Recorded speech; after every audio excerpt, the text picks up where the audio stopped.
very much for inviting me along today, and I'm delighted to have gained a reputation for being a libertarian. My view is that a real conservative is definitely a libertarian, so I hope that you all share that same view. I think it's fantastic there's so many of you and that such an organisation actually exists, because I am getting increasingly concerned about the role of the state in all our lives in many different aspects, and I'm going to raise a couple of specific areas that concern me. I know that we've been talking about sugar tax and smoking bans and all of that, but I think it's the broadening of the role of the state in everyday life that we are now seeing happening, and we are accepting. I think the national population accepts that there should be restrictions to our freedoms in many different ways, and we don't seem to be talking about it. We don't stand up and say why. I heard Chris Philp just now referring to his large 7,000 majority. I'm on a 700 majority, which took me 2.5 years to achieve. But I sort of feel that because I worked very hard to get here, that I'm in a better place in many respects to say what I think and stand up for what I believe in. And also because I've come into this fairly late in life. I'm not here to be a long-term career politician. I might, under boundary changes, lose my seat next time round. So I reckon I've got 5 years, 4.5 now, and I'm going to use those 4.5 years to really talk about the things that I care about. And this whole authoritarian, interventionist state is something that I am definitely going to talk about. And I'll give you an example. Today, I was at a debate in the Westminster Hall with Douglas Carswell, who's the only UKIP member of Parliament, as I'm sure you all know, and we were talking about the intervention of the state in family life, in removing children from their parents, where that's probably the most draconian thing the state can actually do, through the family courts. And he had brought forward a debate, and I was the only person there to go and support him and actually give a speech on it. And on the back of that, I brought forward a backbench business debate to have a full 3-hour chamber debate on the whole issue. And I'm really pleased that I just found out today, shortly before coming to this meeting, that that's now been accepted by the backbench business committee, and that debate will go forward. So it won't be a Westminster Hall one, it will be a full chamber debate with, I've got 50 people who signed up to support it. I'm not sure they necessarily know they're signing up to have a debate about the role of the state in family life, but that effectively is the basic premise underlying what the debate is about.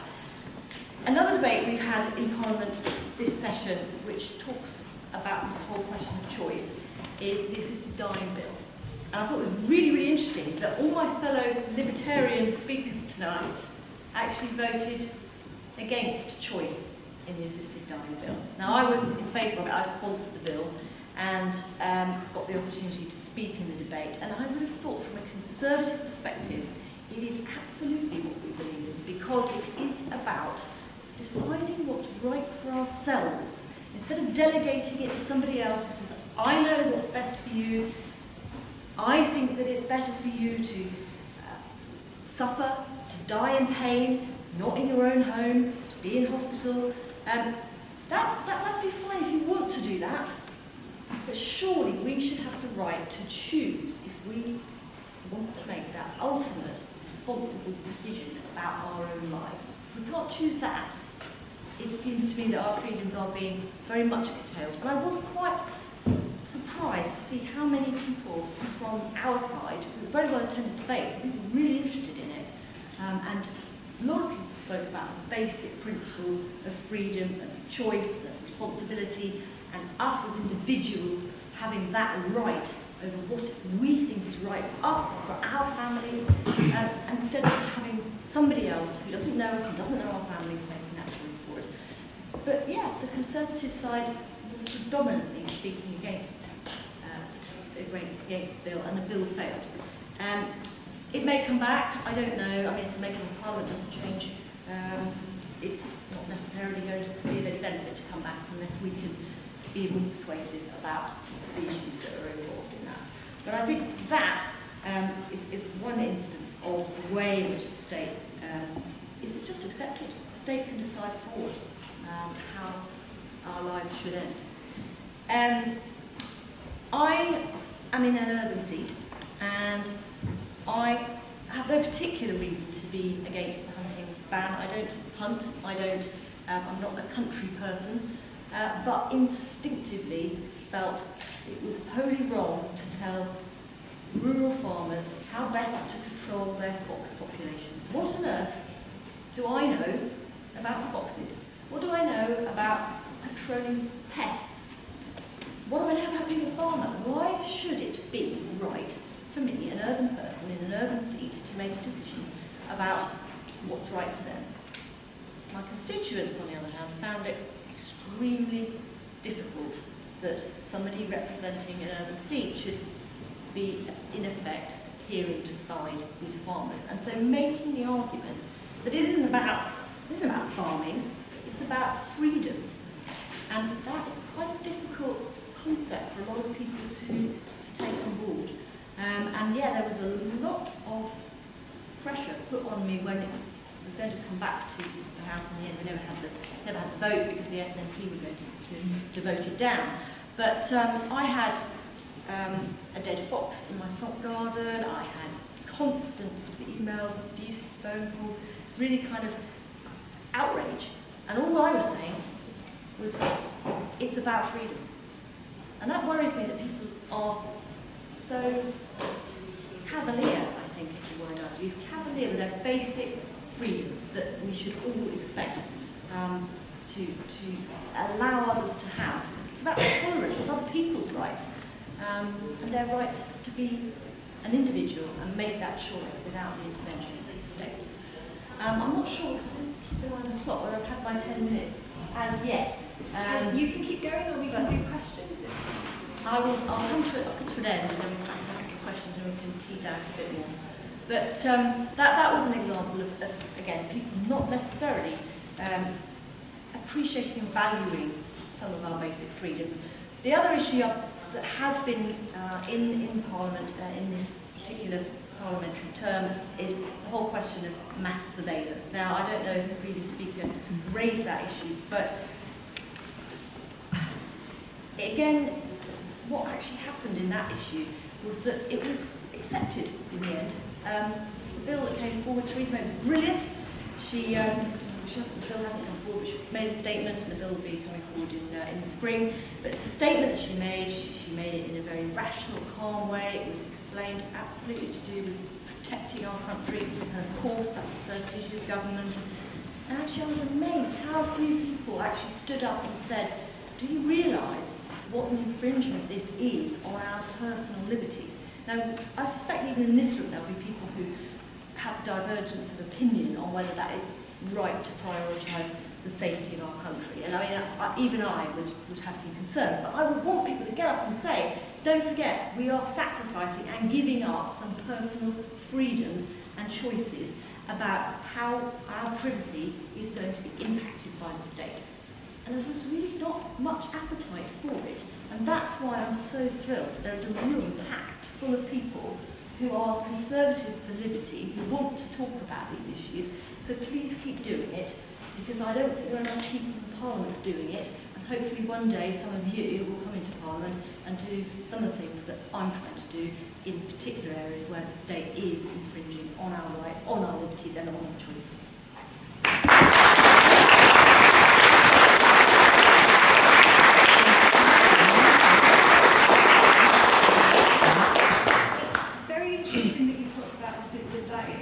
Something even within our team that we found there was quite a divergence in views between, the personal freedom aspect and the kind of sanctity of life argument. So I think that's something libertarians have got a variety of views on. What I wanted to ask you is, why do you think that people don't value freedom as much as we would like, and what is there that we can do as people who do value freedom to change that, to persuade them? I think because we live in a democratic society, we're used to having many freedoms, we take them for granted. I don't think we value them enough. I think we just feel it's a part of being a Western civilised democracy. That's freedom. We've got freedom. And of course we have, relative to many other countries in the world, we do have a fairly free society, but we shouldn't lose sight of the value of those freedoms. And I think we are. And I think we're taking more and more, we are relinquishing some of these freedoms without even noticing it.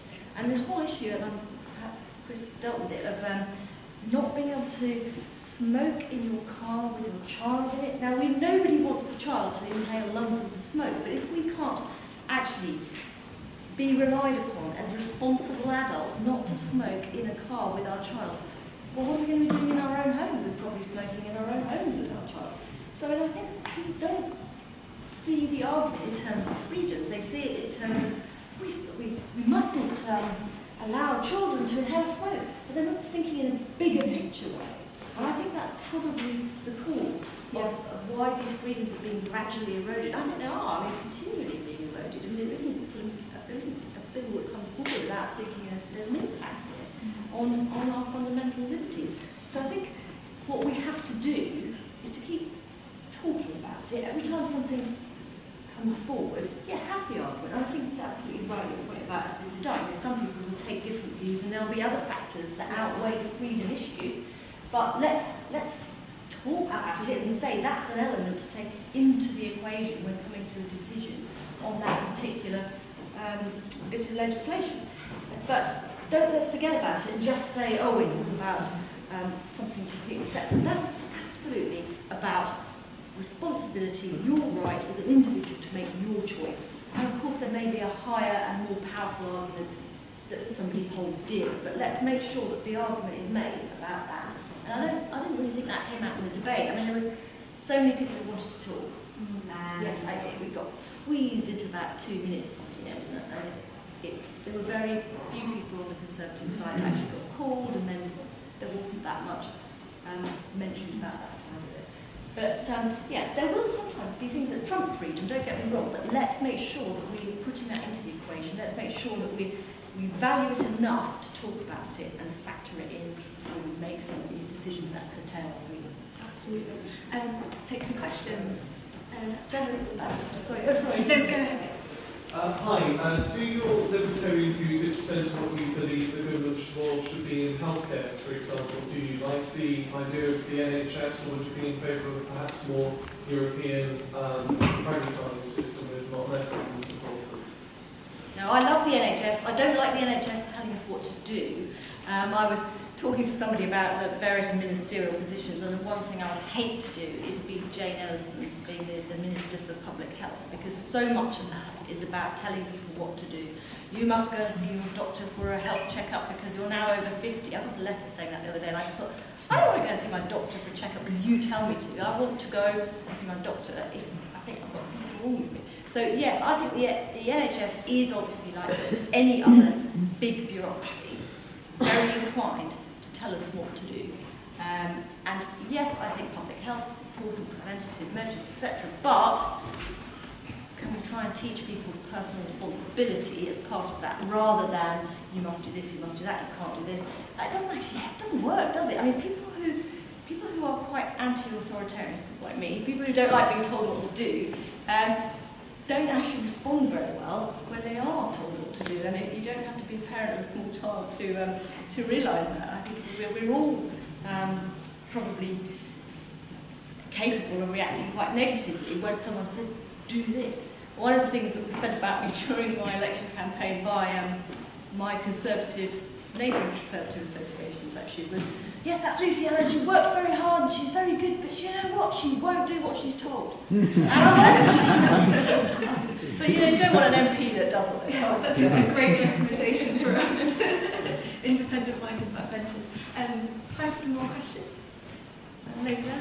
Following your release on euthanasia, do you think the abortion limit should be increased or decreased? Great question. And that, again, is about balancing these different rights, so the rights of the child, the rights of the mother. I think we've probably got the abortion limit about right.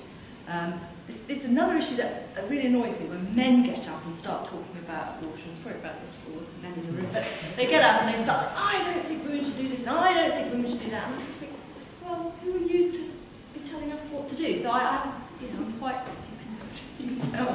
quite bullshit about some of these things. I think it's about right. I wouldn't want to see the limit reduced, to be honest. I really wouldn't. But yeah, it is about this balance, and I think this is why it's such an interesting issue, because it's, we're all going to have a different tipping point as to where the individual's rights get infringed upon and where the rights of somebody else gets infringed upon.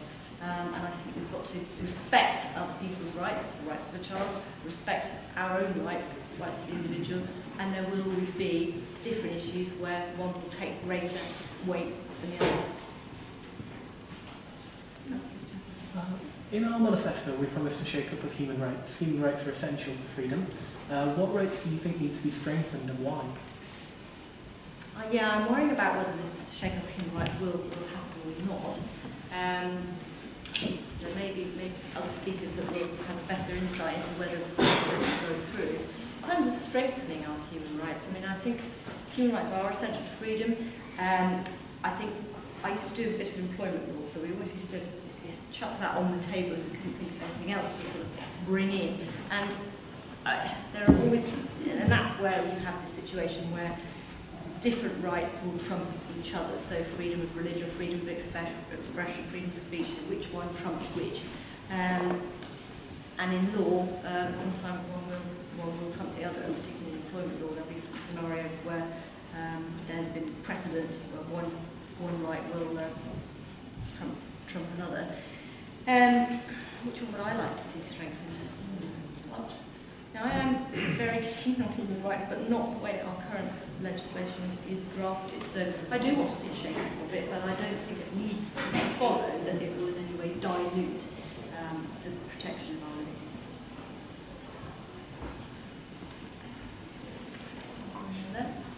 Yeah, sir. I just wondered, speaking as a libertarian, do you think it's right that the taxation system favours standards? Does it favour families? Yes, I think it does. You're right. Should it? If I was a strict libertarian, which I usually frame most of my kind of, but my frame of reference when trying to decide some of these issues is very much to revert to the rights of the individual.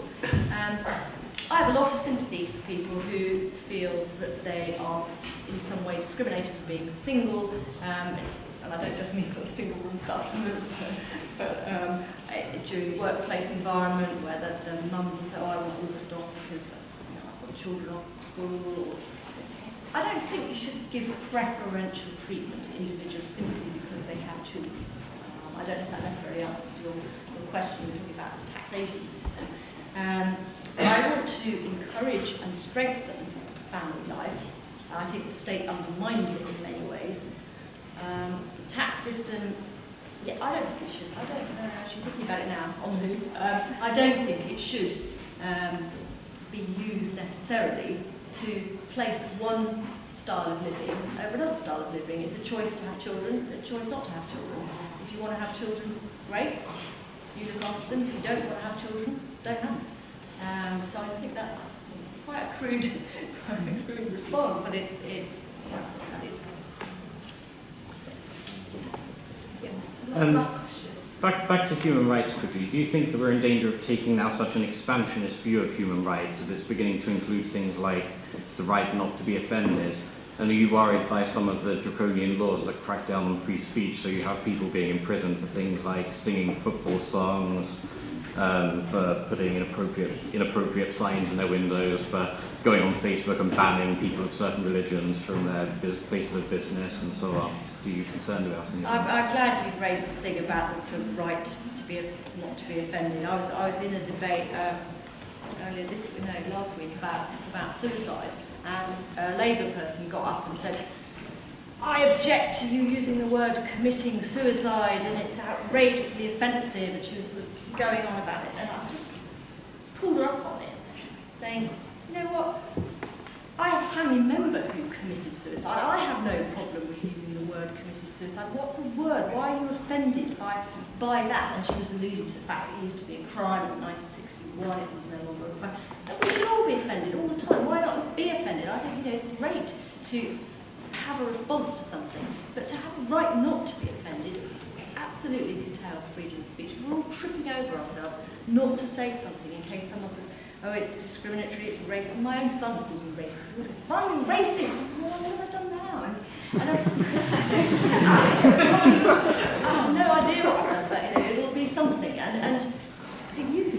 very much, and I know a lot of you are quite young, and I'm not offending you, but if I do, never mind. The youth of today are very politically correct.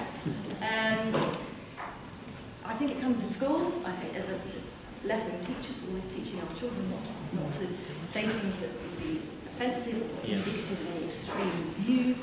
No, I think we should encourage everybody to say and do things that don't infringe on the liberties of others. And being offended is not, you have no right at all not to be offended. It's a normal human reaction to many things, and I've been offended by lots of things in my life, and I'm quite happy to be able to get up and say, I'm offended by what you said, but I respect your right to offend me. So, that would be my answer to that. Thank you very much.